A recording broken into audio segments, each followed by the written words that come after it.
तत्शनन्द्यानन्दिमा चेयननन्दशः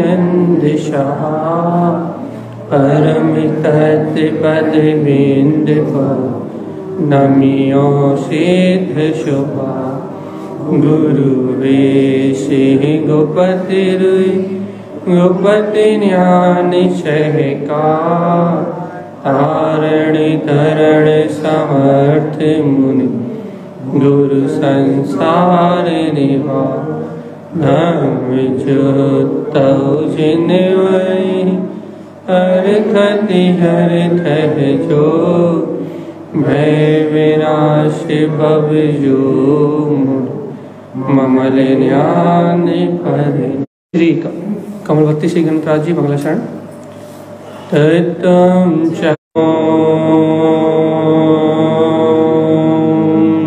नमः ओवं सिद्धे नमो नमः। ओम ज्ञान दस्ता यह श्री कमलवती श्री गणराज जी, जहाँ अपन गुरुदेव द्वारा बताए हुए मार्ग को समझने का अभ्यास कर रहे हैं कि वास्तव में आचार्य तारण स्वामी ने हमें तारण स्वामी अपन ने प्राप्त क्या किया है, क्या पाया गुरुदेव से अपन। क्योंकि आप गुरुवर बोल रहे हैं, हम भी गुरुवर बोल रहे हैं। तारण स्वामी को किस रूप में मानते हैं बताओ। स्वीकारता नहीं होगी तब तक इसे आत्मा का अनुभव होने वाला नहीं। आत्मा का अनुभव ही तब होगा जब ये जीव आत्म स्वभाव को स्वीकार करेगा, तब आत्मा अनुभव होगा। और यदि आत्म स्वभाव को स्वीकार नहीं करेगा, गुरुदेव तारण स्वामी हमारी चैतन्य जागृति में ये अमृत में वचन तारण स्वामी के एक ग्रंथ मेरी आत्मा की जागृति में निमित्त बने। क्या इनसे मुझे आत्मा का बोध जागा कि नहीं जागा? तो देखो सावधान, देखो तारण है कि तारण स्वामी को गुरु स्वीकार करने का सबसे पहला अतिशय क्या है कि जैसे ही तारण स्वामी को अपन ने अपना गुरु स्वीकार किया है तो क्या हुआ है, जो पर पदार्थों में पुण्य संयोगों में अपनी जो मान्यता पड़ी हुई थी भैया, पुण्य में ही जो धर्म की मान्यता पड़ी हुई थी, पुण्य को ही जो धर्म मान के बैठे हुए थे, सबसे पहले पुण्य कर्म में धर्म की मिथ्या मान्यता टूटी भैया। तारण स्वामी की शरण मिलने से, गुरुदेव की शरण मिलने से जो हमारे मन में गहरा राग था ना, गहरे मोह था, हम गहरे अज्ञान और मोह की छाया में डूबे हुए थे। तो क्या हुआ है, गुरुदेव की अमृतवाणी मिलने से हमारा वो गहरा मोह का जो भाव है, गहरे मोहिनी कर्म की चपेटी, वो गहरे मोह का अंधकार टूटा है। और देखो तो उस गहरे मोह के अंधकार टूटने के कारण से, तारण स्वामी के मिलने के कारण से आज हम कर्म जानते हैं, कर्मों के फल जानते हैं कि कर्म कैसे करें, कौन से कर्म का क्या फल होगा है। अपनी आत्मा वर्तमान संयोग में कर्मों से बंधी हुई है और कर्म से बंधी होने के कारण से अनादि अनंत 4 गति 84 लाख योनियों परिभ्रमण कर रही। ये सब जानते कि नहीं जानते? आज अपन गुरुदेव की अमृतवाणी सुन रहे हैं तो गुरुदेव के बीच में रहता हुआ भी मैं आत्मा इनसे बिल्कुल निर्लिप्त हूँ, इनसे मैं बिल्कुल निरंजन एकदम अलग चैतन्य सत्ता हूं। देखो तो इन अशुद्ध मलिन पर्यायों के बीच में, इन कर्म कालिमाओं के बीच में, इन पुद्गल नाना प्रकार के कर्मों के बीच में अपने को अपने शाश्वत सिद्ध स्वभाव का बोध जागा है। यह है तारण स्वामी का निमित्त, गुरु महाराज का निमित्त जब अपने प्राप्त हो ना शुद्ध देशना के रूप में, ये उस निमित्त का अतिशय है भाई। और देखो तो जागरण हुआ कि नहीं हुआ। ऐसा उत्तम श्रेष्ठ निमित्त प्राप्त होने के बाद भी, ऐसा गुरुदेव का मंगल में उपदेश प्राप्त होने के बाद भी, क्या हमारी आत्मा उस तरीके से जागृत हो रही है? क्या हमारे अंतर का वैसा जागरण हो रहा है कि हमारे अंतर में वैसी क्रांति जग रही है? अपने अंतर में क्या वैसा बोध जाग रहा है कि देखो ये शरीर आदि संयोग आदि का जो परिणाम चल रहा है, ये तो जड़ की माया है। जड़ उठना बैठना सोना में, अज्ञान की वासनाओं में, इंद्रिय विषयों के भोगों में, क्या अपन इसमें ही डूबे हुए हैं?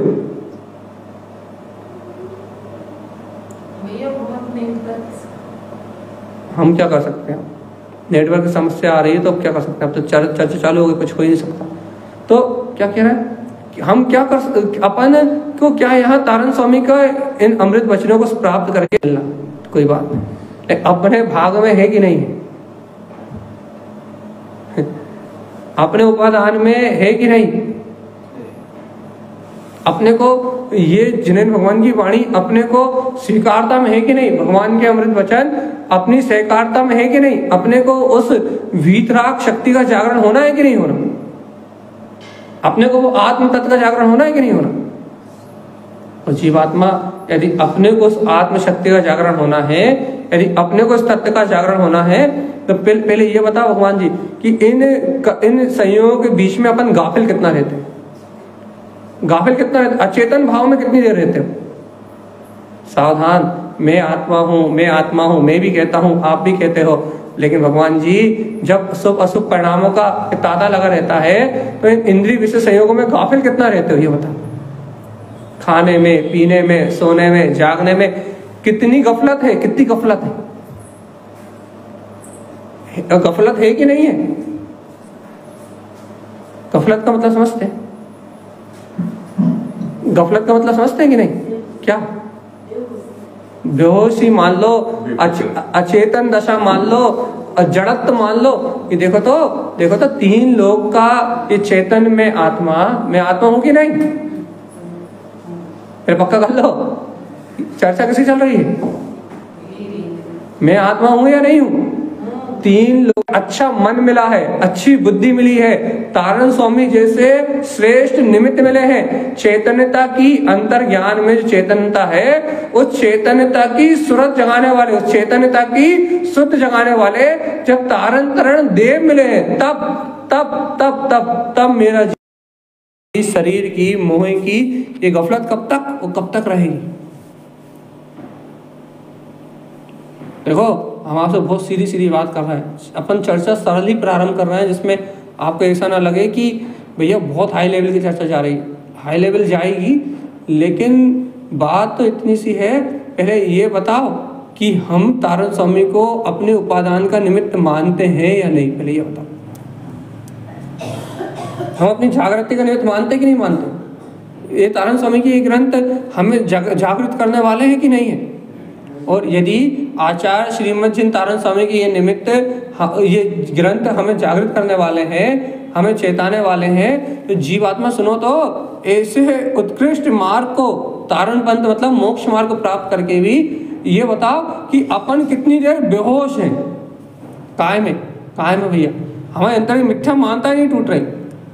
कौन ने क्या करा, परिवार में कैसा परिणमन चल रहा है, संयोग में कैसे भाव चल रहा है, हमारी अनादि अनंत कालीन मिथ्या मानता नहीं टूट रही। आज भी हम उन घर पुत्र परिवार के संयोग में, उन्हीं नाना प्रकार के विकल्पों में खोए हुए हैं भाई। आज भी हमें जीवन हो गया इस पर पर्याय से, एक एक समय की पर पर्याय से हमारा कोई संबंध नहीं है, एक एक समय की पर पर्याय से हमारा कोई संबंध नहीं है। ऐसा कहते कहते जीवन निकलता जा रहा है। और जीवात्मा देखो तो जीवन बंद मुट्ठी में से रेत को पकड़ते हैं ना, बंद मुट्ठी में से रेत को पकड़ते हैं तो जितना टाइट पकड़ते हैं उतनी जल्दी रेत हाथ से फिसल जाती है। वैसे ही जितना अपन सोच रहे हैं भैया बहुत समय, उतनी तेजी से ये पूरा जीवन अपने हाथ से निकल रहा है। और देखो तो कितनी तेजी से जीवन निकल रहा है, कितनी गति से जीवन निकल रहा है। और इस निकलते हुए, इतनी तेजी से निकलते हुए इस जीवन में अपने को, अपने जीव आत्मा की, अपने चेतन आत्मा की कोई शुद्ध आ ही नहीं रही, कोई बोध ही नहीं आ रहा। देखो एकदम अचेतन भाव में परिणमन कर रहा है। आत्मा की सुरत का जो तत्व की सहकारिता होना चाहिए ना, जो भेद ज्ञान होना चाहिए ना कि इस शरीर से भिन्न में आत्मा कि ना, वो ज्योति तो जल ही नहीं रही। देखो भैया, यदि कोई आंखों से अंधा हो, उदाहरण, यदि कोई आंखों से अंधा हो और उससे पूछो ये दुनिया कितनी खूबसूरत है, क्या बताएगा?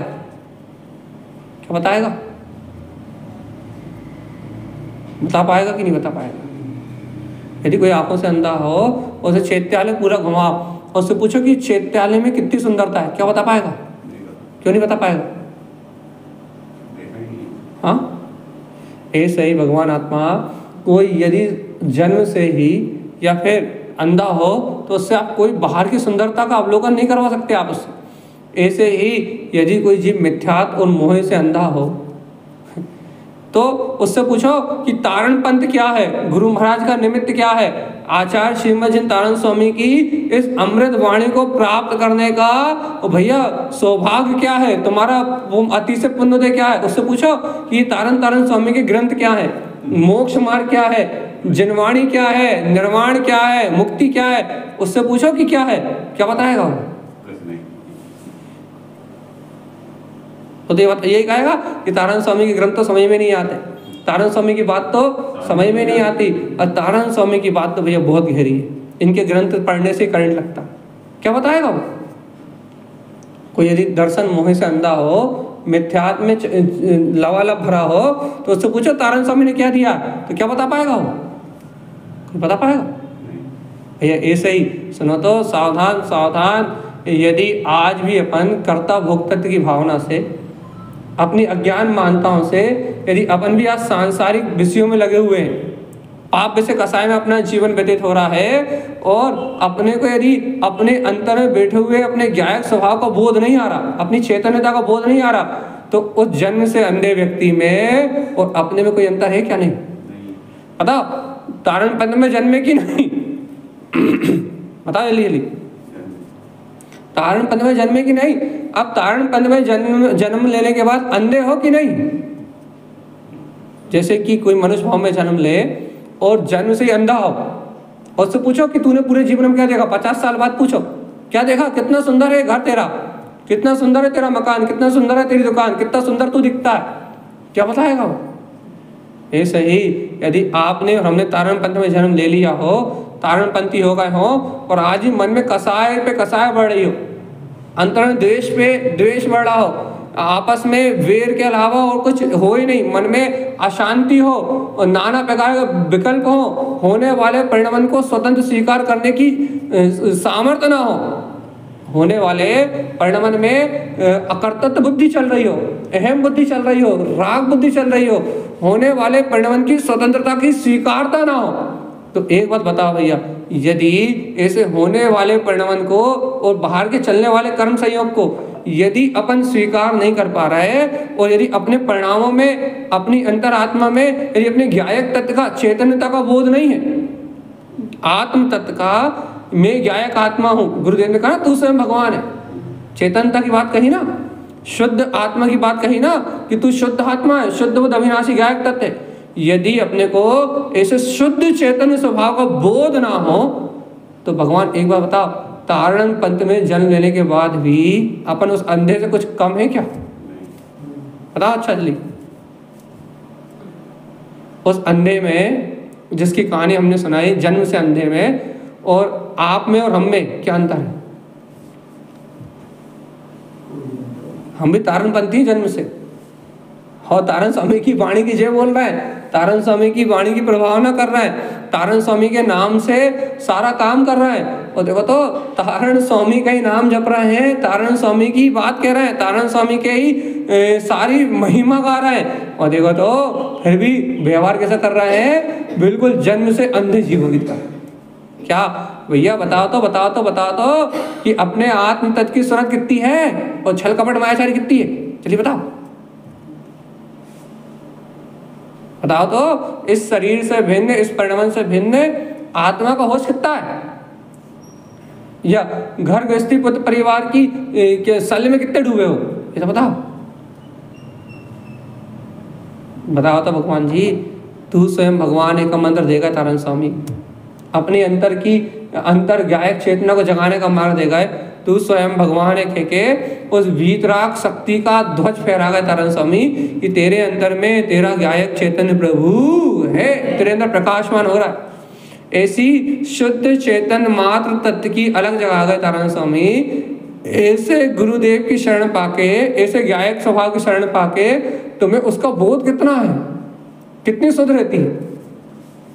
देखो तो शब्दों को स्वीकार करने की बात थोड़ी चल रही, शब्द में चर्चा काय की और इसको स्वीकार करने की बात थोड़ी चल रही।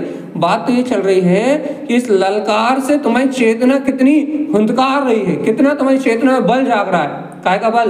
देखो तो ऐसी अंतर अपनी शाश्वत सत्ता होने के बाद भी जीवात्मा तुम्हारी चेतना तुम्हें ललकार रही कि नहीं ललकार रही कि मैं तो वो शुद्ध वीतराग चेतन पदार्थ हूं, और जितना भी हो रहा है, जितना भी पर्याय परिणमन चल रहा है, वो परिणमन तो मात्र छल है, थोड़ी देर बाद बिला जाए। तो मैं तुम्हारी अंतर की चेतना ललकार रही कि नहीं ललकार रही? तो मैं तुम्हें अंतर की चेतना हुंकार मार रही कि नहीं मार रही? क्या भगवान जी एक एक समय के पर्याय परिणमन में उलझी पड़ी हुई?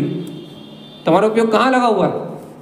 जड़ में, अचेतन में, माया में, दुनियादारी के विकल्प में, अज्ञान कल्पनाओं में उपयोग कहाँ लगा है? अज्ञान कल्पनाओं में। या सुनो तो इन सारे परिणमन के चलते हुए भी मैं गायक तत्व भगवान आत्मा हूं, इस बात की स्मृति में। अच्छा बताओ, घर में सुख दुख सबके आते हैं भैया। शादी आती है तो अपन खुश सुखी हो जाते हैं, और घर में रोग शोक आते हैं तो दुखी हो जाते हैं। यदि घर में यदि माहौल शादी ब्याह का हो, पार्टी का हो, तो अशुभ में आनंद मानते हैं, उसी अशुभ भोग में आनंद मानते हैं। और यदि घर में रोग शोक आ जाए या किसी की मृत्यु हो जाए या कोई मन को जो घटना अच्छी नहीं लगती वो घटना घट जाए, तो वो क्या होने लगता है? तो वही परिणमन में कभी अपन सुखी होते हैं और वही परिणमन में अपन कभी दुखी होते हैं। भगवान जी वही परिणमन अपने सुख दुख का कारण बना हुआ है। और आचार्य तारण स्वामी कह रहे हैं, भगवान आत्मा सावधान, इन पर्यायों में सुख दुख जैसी कोई वस्तु है ही नहीं। यदि तू सुखी होना चाहता है और पूर्ण सुखी होना चाहता है, तो तेरा गायक स्वभाव ही परिपूर्ण है और पूर्ण आनंद में है। तो ये बता, तुझे आत्मा की सूरत कितनी रहती? घर में, परिवार में, संयोगों में, दुकानदारी चलाते समय, व्यापार करते समय और सारी बाहर की व्यवस्था बनाते समय तुम्हें ये कितना होश रहता है कि काय का कि कोई भी दुख मेरी चेतना को छूने में सामर्थ। ये चैतन्यता, ये चैतन्य की चिंगारी कितनी जोर से उछलती तेरे अंदर कि कोई भी दुख, कोई भी अज्ञान दुख, कोई भी मायावी दुख मेरी चेतना को स्पर्श भी नहीं करता। क्यों? क्योंकि मैं तो वो अभेद ज्ञान मात्र सत्ता हूं। भगवान जी आत्मा का बल कितना रहता है? अरे तुम कायर हो या छत्री, तारण स्वामी की संतान हो या फिर किसी एरे गेरे के कुल में जन्म लेके आ, ये बता पहले। तो महावीर के वंशज हो, जिनेंद्र की वाणी, महावीर की संतान हो, जिनेंद्र की वाणी सुनने वाले हो, अपने आत्म स्वभाव की शक्ति का बोध करने वाले, तुम भव्य जीव हो या भगवान जी अभव्य हो, अज्ञानी हो, क्या बोलते कायरों के कुल में जन्म लिए हो? कौन से कुल के हो? कौन सी जाति के हो? हाँ, कौन सी जाति के हो?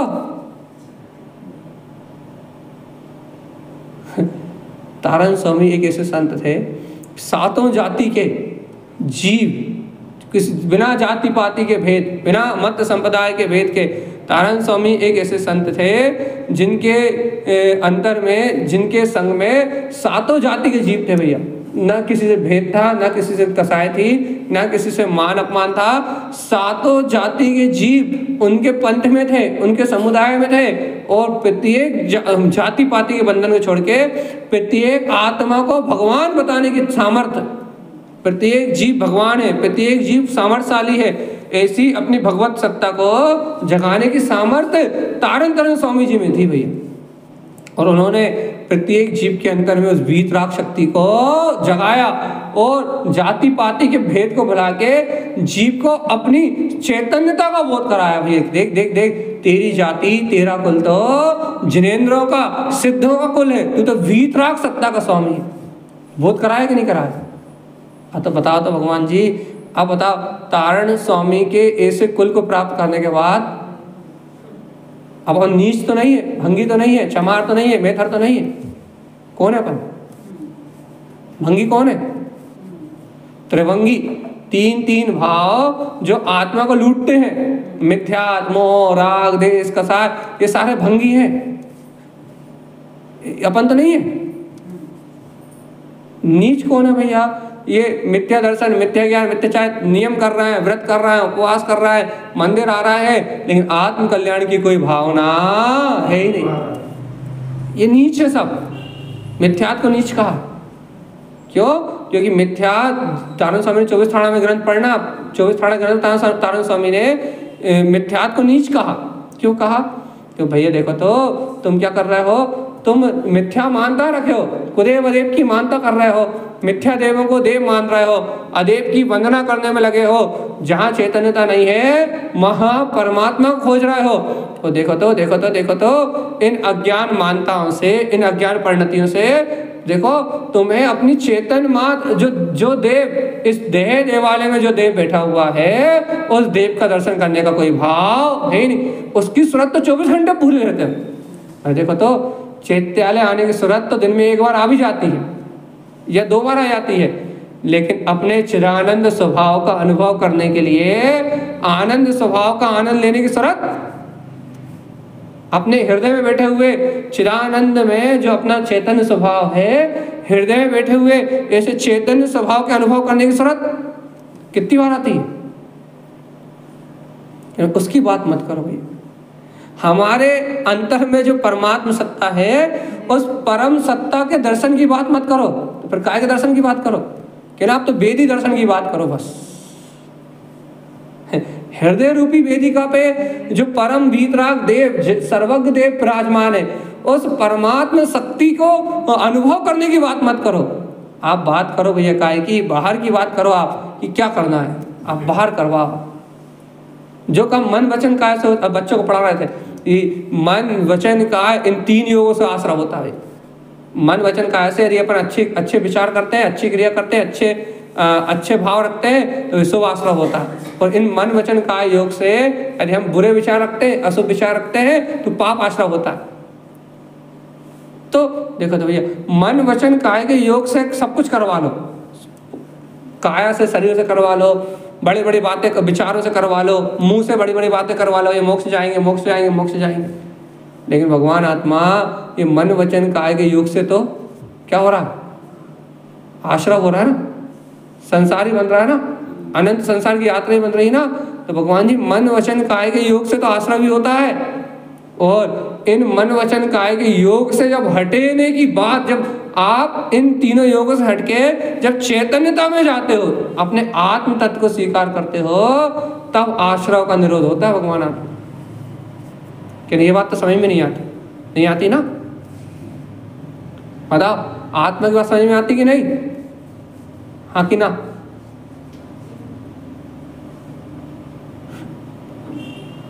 आत्मा की चर्चा समझ में आती है कि नहीं आती? नहीं आती ना? हमें तो आज तक इतनी सी बात समझ में नहीं आई, एक आत्मा को अपनी आत्मा की चर्चा समझ में नहीं आती। क्यों नहीं आती? बस ये समझ में नहीं आती। क्योंकि हमने कल ये विषय उठाया था भैया कि इस जीव ने अपने आप को जीव स्वीकार ही नहीं किया, अपने आप को शरीर स्वीकार किया। इसलिए आत्मा की बात कठिन लगती है कि अपन ने अपने आप को शरीर स्वीकार किया है, और जब तक अपन अपने आप को शरीर स्वीकार करेंगे तब तक आत्मा की बात कठिन लगेगी। अच्छा बताओ, आप ये बताओ, भरत चक्रवर्ती, उदाहरण देते अपन, भरत चक्रवर्ती 6 खंड के राज के बीच में रहते थे कि नहीं? 96,000 रानियां थी कि नहीं थी?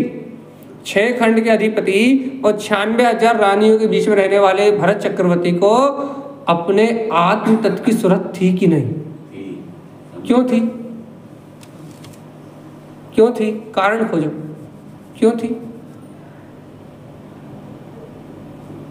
अपन बहुत अच्छी बात कर रहे हैं, उदाहरण जो आपको याद रहेगा, जो आप भूलोगे नहीं। 6 खंड का अधिपति भरत चक्रवर्ती, जिसकी 96,000 रानियां, 125 करोड़ रिश्तेदार, नातेदार, और ऐसे पूरे संसार का सब इंद्र, इस संसार का इंद्र चक्रवर्ती, उस चक्रवर्ती को अपने आत्मा की सूरत कैसे थी? ये बताओ, कैसे थी? और थी क्यों? कारण खोज के लाओ। छायक सम्यक दर्शन था, छायक सम्यक दर्शन पर्याय प्रकट थी, ये बात तो बहुत अच्छी भैया, ठीक है, लेकिन कारण लेके आओ। कारण कि उसे अपने आत्मा की सूरत थी कैसे? इतने बड़े वैभव के बीच में, इतने सारे भोगों के बीच में, इतने निमित्तों के बीच में वो अपने अंतर चतुष्टय स्वभाव को क्यों नहीं भूला? क्यों नहीं भूला? क्यों उस भाव से मोक्ष चला गया? कारण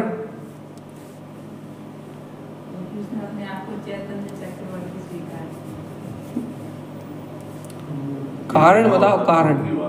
हाँ, क्योंकि उसका मन यही था और कहीं नहीं था। उसका मन कहाँ था? उसकी चेतना कहाँ थी? चलिए बताओ। अरे सुनो तो भगवान आत्मा, कारण खोजो। कारण कि उस चक्रवर्ती को अपने अंतर आत्मा की सूरत कैसी थी इतने विशाल राज के बीच में? हम घर के बीच में नहीं रख पा रहे, हम दुकान के बीच में नहीं रख पा रहे, हम छोटे छोटे घर के कार्यों में नहीं रख पा रहे, हम छोटे छोटे इंद्रिय विषयों के पाप के कार्य में हम अपने आत्मा की सूरत नहीं रख पा रहे। और वो भरत चक्रवर्ती इतने बड़े साम्राज्य, इतने बड़े कुटुंब कबीला और इतने सारे रिश्तेदार, इतनी सारी रानियों के बीच में अपने आत्मा की सूरत नहीं भूल रहा। कारण बताओ, कारण क्यों क्यों क्यों? उसके अंदर में ऐसा क्या घट गया कि उसके अंतर से अपने आत्म तत्व की सूरत नहीं जा रही? क्या घटा उसके अंतर में? क्या घटना घट गई? क्या मिल गया उसे?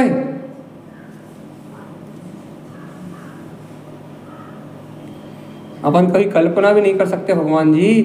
अपन तो थोड़े से राग के भाव में, थोड़े से निमित्तों में, या थोड़े से दुख में, या थोड़े से विषय भोग मिल जाए तो थोड़े से विषय भोग में अपन तो ऐसे गाफिल होते हैं, ऐसे गाफिल होते हैं कि अपने को आत्मा की सूरत स्मृति भी नहीं आती। और चक्रवर्ती ऐसी पर्याय में जहां 6 खंड का राज है, कितने विकल्प होंगे? चक्रवर्ती के जीवन में कितने खंड का राज है? 6 खंड का। अब ये बता, 6 खंड के राज होने के बाद कितने विकल्प होंगे उसके पास? कितनी जिम्मेदारी होंगी? अब ये बता, ऐसा 6 खंड का राज और इतनी जिम्मेदारी होने के बाद भी भरत चक्रवर्ती को अपने आत्मा की सूरत कैसे? बताओ जल्दी। हाँ, अब आप जो बोलते जाओ सब सही है। कारण ला के दो कि उसे अपने वीतराग तत्व की, उसे अपने आत्मा की सूरत क्यों है? कारण। और हमें क्यों नहीं है? क्यों उसे सत्य दिखाई दे रहा है? क्यों उसे अंतर शक्ति का भान बरत रहा है? क्यों उसे इन विषयों में भी असारता लग रही है? और क्यों अपने को इन इंद्रिय विषयों में क्या बोलते हैं, आनंद अनुभव हो रहा है? क्यों अपने को मूर्छा दिखाई दे रही है? क्यों अपने को इतना जानने के बाद, सुनने के बाद, समझने के बाद भी क्यों अपने को क्षणभंगुर पदार्थों में ऐसा प्रतीत नहीं हो रहा? देखो तो जो संयोग वर्तमान में दिख रहे हैं, चाहे माता हो, चाहे पिता हो, चाहे पुत्र हो, परिवार हो, चाहे कोई अच्छा कर रहा हो, चाहे बुरा कर रहा हो, ये सारा संयोग पानी के बुलबुलों की तरह है। और अब भी हाली देखते ही देखते, चाहे पिता हो, चाहे पति हो, चाहे पुत्र हो, चाहे परिवार हो, ये सारा संयोग देखते ही देखते अब भी हाली मिला जाएगा। अरे उस भरत चक्रवर्ती के साम्राज्य में भय वर्धते का घंटा बज रहा, घंटा कि भय बढ़ रहा है। काय का भय उसे?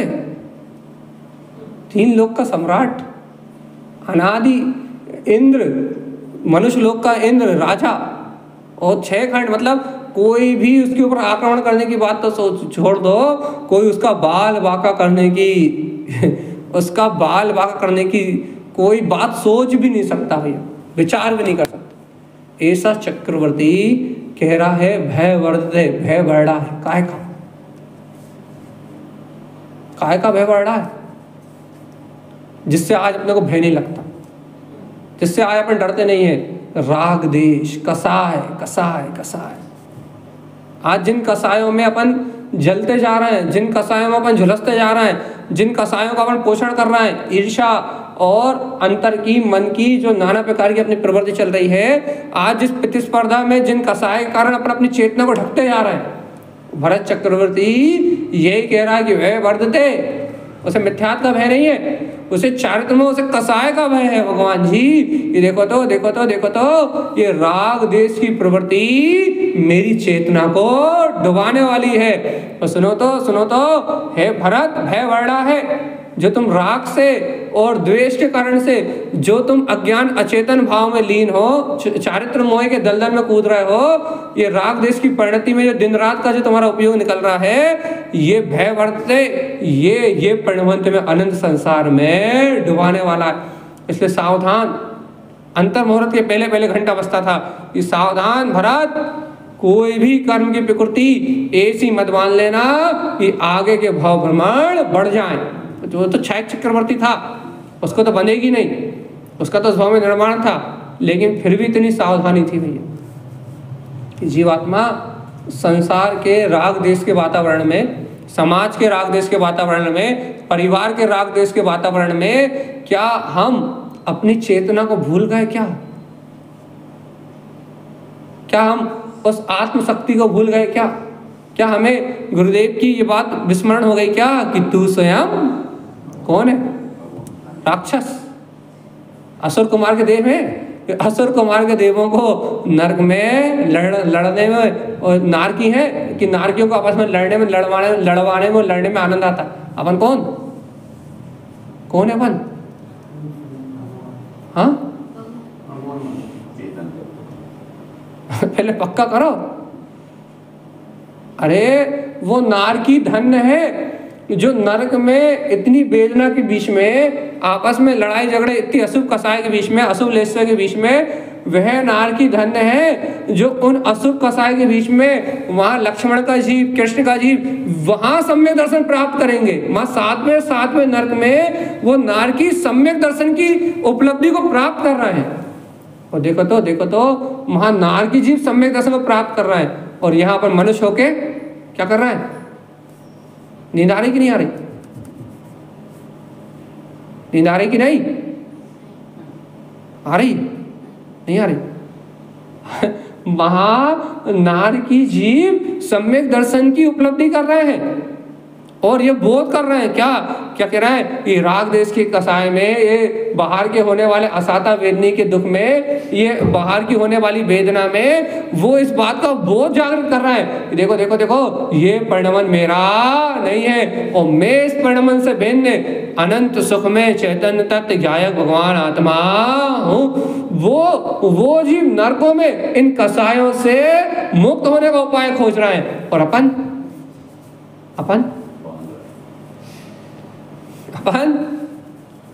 अपन मनुष्य गति में होके यहाँ भगवान की वाणी सुन के तारण स्वामी का निमित्त पाके भी अपन कसायों को बढ़ाने का मार्ग ढूंढ रहे हैं, कसायों को बांधने का मार्ग ढूंढ रहे हैं, अपनी कसाय प्रवृत्ति को बढ़ा रहे हैं।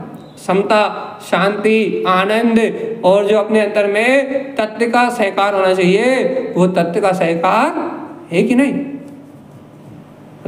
आनंद है कि नहीं? खुशी है कि नहीं?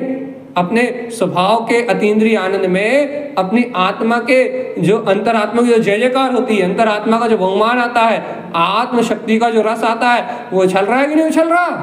मैं क्या तत्व भगवान आत्मा, ये मुर्दा और चेतन में कितना अंतर है? एक मुर्दा में और चेतन में कितना अंतर है? मुर्दा वो जो इंद्रिय विषय और कसाय में डूबा हुआ है, वो कौन? जो इंद्रिय विषय और कसाय में डूबा हुआ है वो मुर्दा। और चैतन्य में क्या अंतर है? हाँ, इंद्रिय विषय कसाय में जो डूबा है वो मुर्दा, चेतन में क्या अंतर है? पता ही नहीं। एक मुर्दा में, एक अचेतन में, एक मुर्दा में और चेतन में अंतर नहीं पता है कि नहीं? क्या अंतर है?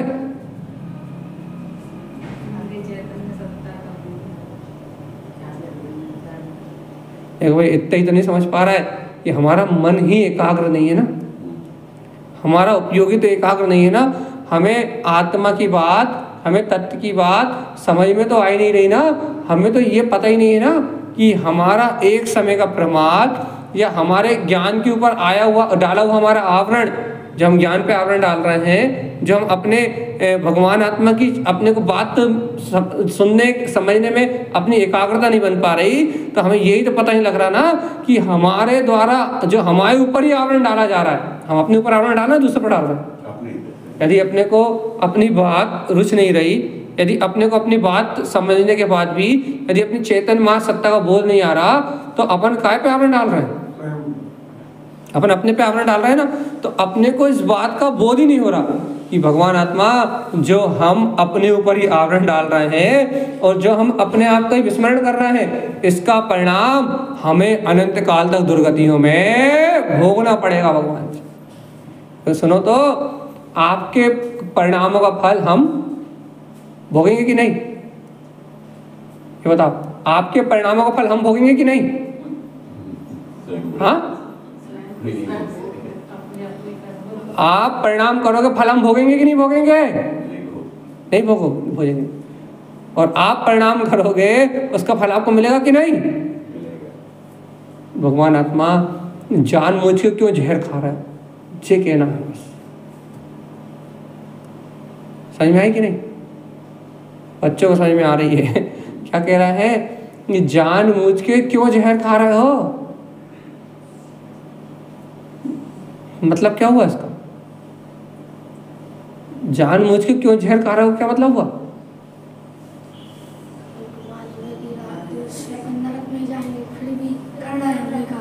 हाँ देखो, वो फ्रेंड्स और वो जवाब दे रहा है कि मालूम है ये राग देश कषाय, ये हमारे अंदर की भड़कती हुई ये सारी परिणतियां, ये हमारी दुर्गति का नियम से कारण बनेगी।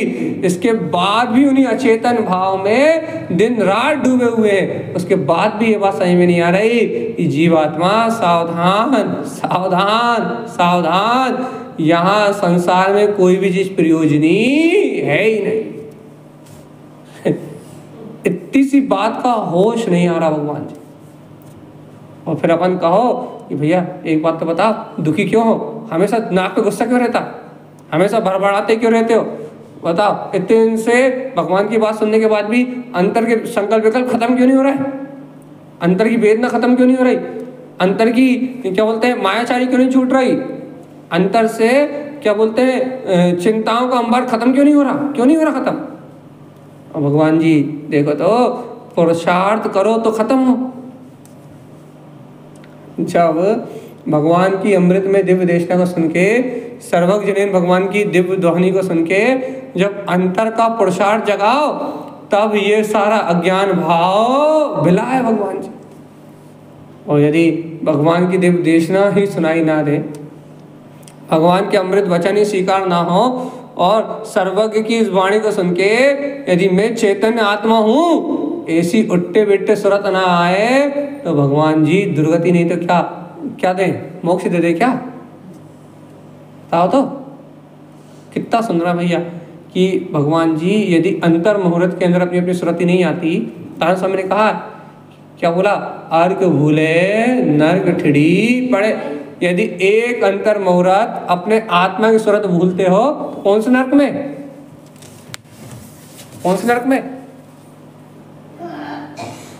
चलिए बताओ, पहले नरक में जाना पड़ेगा। यदि एक अंतर मुहूर्त के लिए 48 मिनट से ऊपर यदि अपनी आत्मा की सूरत भूलते हो और अशुभ लेसेस चली और आयु का बंध हो गया, यानी किसी से कलह की भावना अंतर में हुई और कलह का विचार करते करते मान लो तुम्हारी आयु कर्म के बंध का समय आ गया, और यदि आयु का बंध हो गया तो जीवात्मा पहले नरक में जाके आराम करोगे, और वहां से निकलने का रास्ता नहीं मिलेगा फिर। और देखो, इतना जानने के बाद भी हमारी अंतरात्मा को ठेस नहीं लग रही।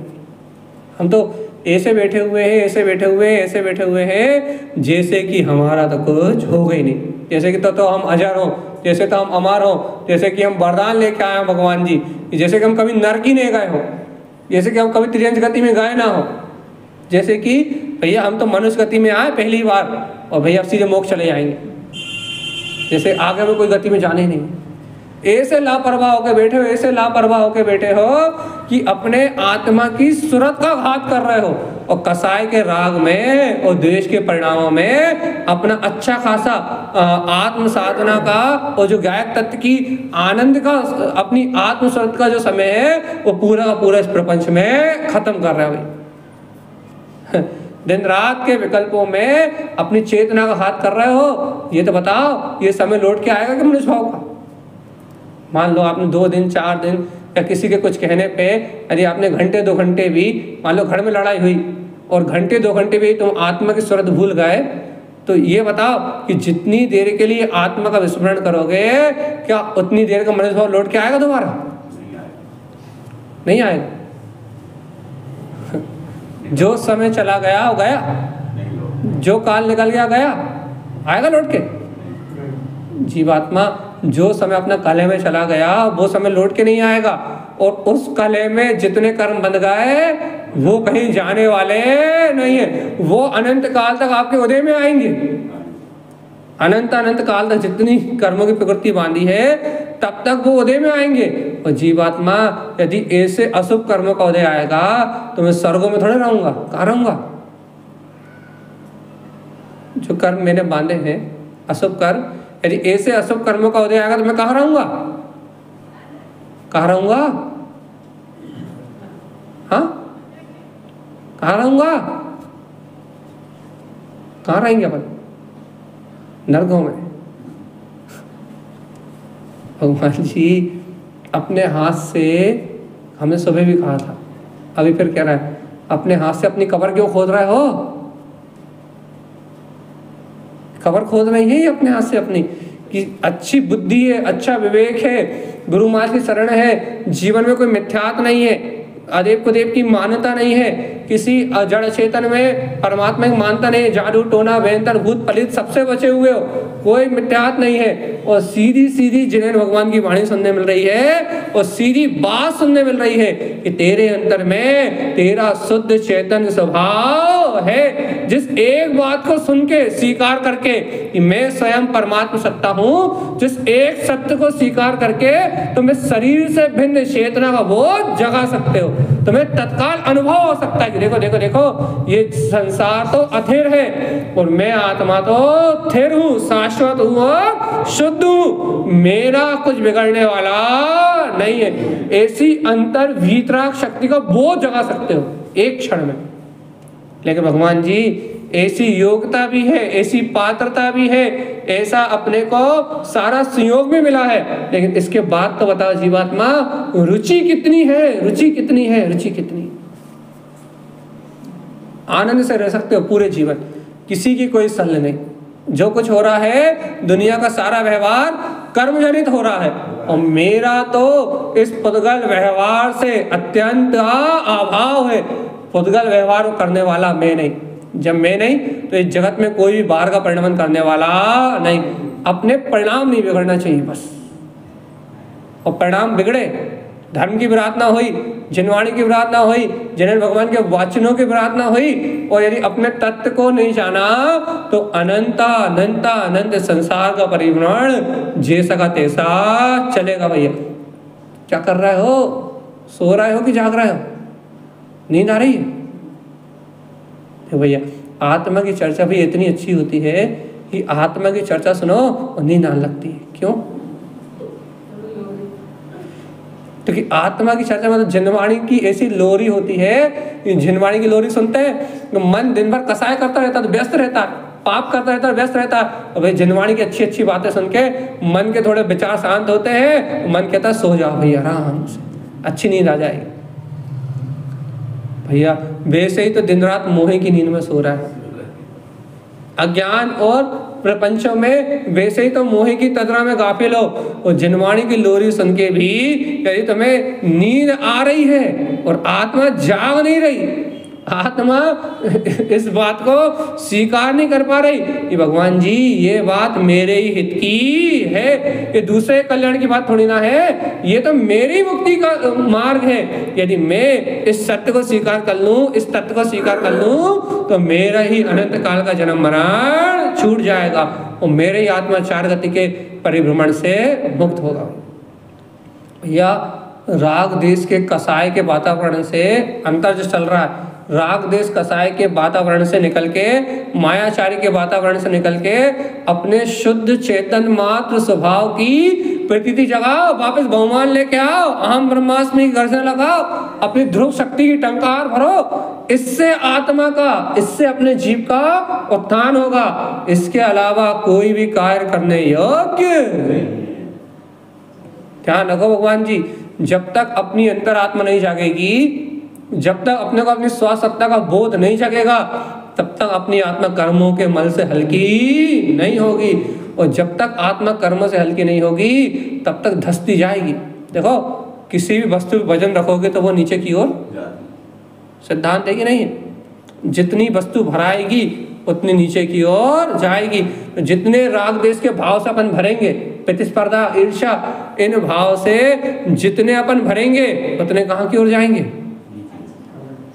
जितनी जितनी कसाय से, जितनी जितनी अपन बाहर की नाना प्रकार की कसायों से जितने जितने अपन भराएंगे उतने उतने नीचे की ओर जाएंगे।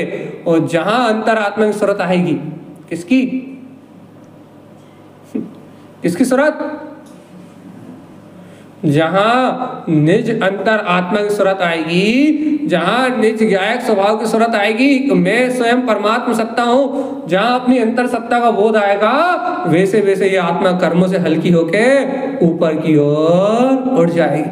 ये बताओ, अपनी आत्मा को कर्मों के वजन से, राग देश की परिणतियों से, दर्शन मोहिनी, चारित्र मोहिनी के कर्मों से अपनी आत्मा को बांध के नीचे गर्द में नर्क निगोद की ओर लेके जाना है, या कर्मों से हल्का होके निर्माण, ऊर्ध्वगमन, मुक्ति को प्राप्त करना है? क्या करना है? कोई निर्णय नहीं है। ये निर्णय का जो जीवन है ना भैया, मंदिर आए तो मंदिर जैसे, घर गए तो घर जैसे, जिस पर्याय में गए उस पर्याय में गाफिल हो गए। हमने कह दी तो हमारी मान ली, तुमने कह दी तो तुम्हारी मान ली।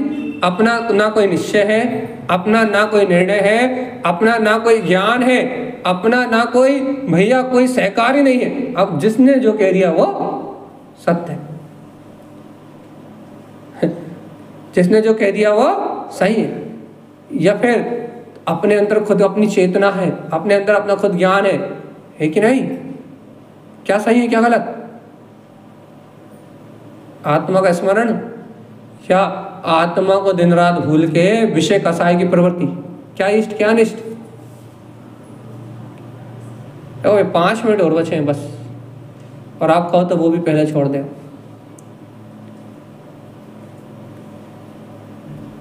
यदि अपने को इष्ट और अनिष्ट का ज्ञान नहीं है, हमारे लिए इष्ट क्या है, ग्रहण करने योग्य क्या है, और हमारे लिए अनिष्ट क्या है, हमारे लिए छोड़ने योग्य क्या है, यदि हमें इष्ट और अनिष्ट का ज्ञान नहीं है, और आज भी हम ये यथार्थ निर्णय नहीं कर पा रहे कि हमें क्या ग्रहण करने योग्य है और हमें क्या त्याग करने योग्य है, यदि आज भी हम इष्ट और अनिष्ट का ज्ञान नहीं कर पा रहे कि हमें क्या ग्रहण करना चाहिए और क्या त्यागना चाहिए, यदि आज भी ये ज्ञान नहीं है, तो भगवान जी हमारा जीवन क्या है? देखो भैया, आखिरी बात है, पुण्य पाप के वजह से आपके जीवन का खेल तमाशा चल रहा है। जो अपने जीवन का जो बाहर का खेल तमाशा चल रहा है ना, इसमें अपन सिर्फ कठपुतली है, और कठपुतली का काम है नाचना। तो पुण्य की वजह से और पाप की वजह से अपन पढ़ते हैं कि नहीं पढ़ते? क्या जीव और पुद्गल नाचे, ये तो कर्म उपाधि है। ये जीव और पुद्गल जो नाच रहे हैं, आपको जो बाहर में नाच करते हुए, नाना प्रकार का नाटक करते हुए दिख रहा है कठपुतली की तरह, ये आपका और हमारा जो परिणमन चल रहा है वो तो पुण्य पाप के अधीन घट रहा है, और कुछ तो नहीं हो रहा। आपका और हमारा जो जीवन चल रहा है, आपका और मेरा जो जीवन घटित हो रहा है, वो काय की वजह से हो रहा है? सोना, जागना, खाना पीना, बोलना बताना, ये जितना भी बाहर का परिणमन चल रहा है, काय की वजह से हो रहा है? तो पुण्य पाप के वजह से ये बाहर का सारा परिणमन चल रहा है। भगवान जी सुनो तो, आखिरी बात है बिल्कुल, यदि इस पुण्य पाप के चलते हुए परिणमन के बीच में इस पुण्य पाप के उदय के बीच में यदि हमें अपने चैतन्य तत्व भगवान आत्मा का बोध नहीं आया तो ये बताओ कि इस पुण्य पाप के खेल में तुम्हारा क्या है? तुम्हारा क्या है? यदि भैया यदि इस पुण्य पाप के खेल में मेरा कुछ भी नहीं है, सावधान, यदि इस पुण्य पाप के खेल में मेरा कुछ भी नहीं है तो मैं यहां कर क्या रहा हूं? क्या कर रहा हूं? जैसे पुद्गल कर्म नचा रहे हैं वैसा नाच रहा हूं और झूठा अहंकार कर रहा हूं। ये दुनिया के सारे कार्य करने वाला मैं हूं, ऐसा झूठा अहंकार कर रहा हूं भैया।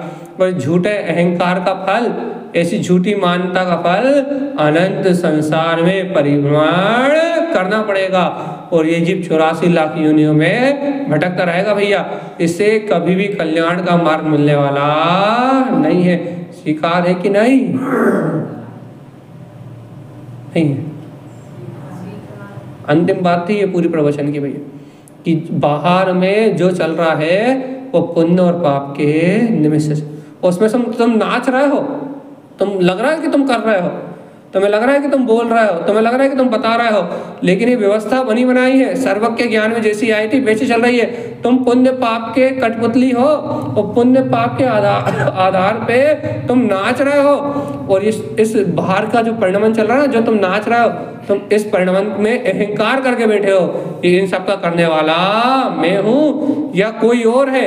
एक दूसरे में दोषारोपण कर रहे हो, राग द्वेष कर रहे हो, कसाय बांध रहे हो, लेकिन भगवान आत्मा ये कर्म का खेल है, पुण्य पाप का खेल है।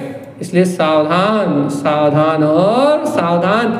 इतना बोध जगा लो कि इस परिणमन से भिन्न मैं ज्ञायक आत्मा ही हूँ। इतना भेद ज्ञान करना सीख जाओ और नहीं तो नर्क निगोद में जाके बहुत काल तक व्यतीत करना पड़ेगा। ऐसा ही तारण स्वामी का उपदेश है भैया। अपन आत्मस्वरत जगे, जब तक आपके प्रश्न नहीं आते तब तक के लिए हमें आत्मस्वरत कैसे जगे, इस विषय पे अपन रोज चर्चा करेंगे। बोलिए आचार्य प्रवर तारंत्र मंडलाचार्य जी महाराज की जय हो। जय नमोस्तु।